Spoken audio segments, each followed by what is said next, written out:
लग्नाचे दागिने म्हणजे श्रीमंत पेशवाई दागिने, नाशिकचे सुप्रसिद्ध सराफ मयूर अलंकार सराफ।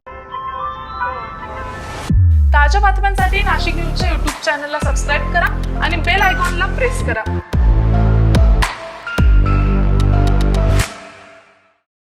नाशिक शहरातील हॉटेल व्यावसायिकांकडे केवळ काही तास पुरेल इतकाच कमर्शियल गॅस शिल्लक असल्याची माहिती समोर आली आहे।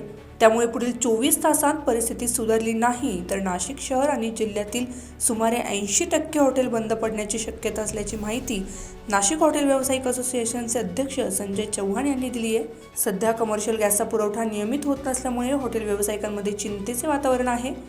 गॅस पुरवठा तातडीने सुरू झाला नाही तर हॉटेल व्यवसायावर मोठा परिणाम होण्याची शक्यता वर्तवली जाते। नाही, हे जर कमर्शियल गॅस पुरवठा सुरळीत नाही झाला तर जवळजवळ आपल्या जिल्ह्यात आणि शहरात जवळ 80-85% हॉटेल व्यवसाय हा बंद होईल।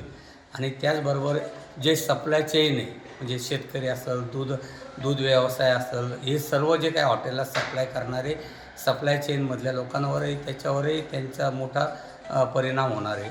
आणि त्याचबरोबर आता लग्नसराई चालू आहे। लग्नसराईत कॅटरिंग व्यवसाय आहे मोठ्या प्रमाणात नाशिकमध्ये, लग्न कार्यालय असतात त्या ठिकाणी सुद्धा गॅस पुरवठा जर नाही झाला त्या याला स्वयंपाक करण्यासाठी तर तिथंसुद्धा मोठी परिस्थिती उद्भवली जाईल।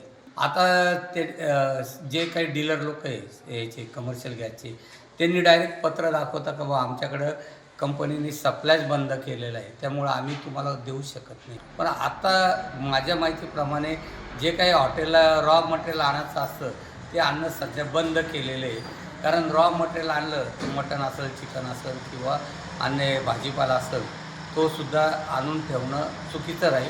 कारण जोपर्यंत गॅस उपलब्ध होत नाही तोपर्यंत तो मटेरियल आणून ठेवलं तर त्याचं ते वाया जाण्याची शक्यता आहे। त्यामुळे कमर्शियल सिलेंडरचा पुरवठा पूर्णपणे बंद न करता रेशनिंग पद्धतीने सुरू ठेवावा अशी मागणी हॉटेल व्यावसायिकांकडून यावेळी करण्यात येत आहे। संजय परमार, नाशिक न्यूज, नाशिक।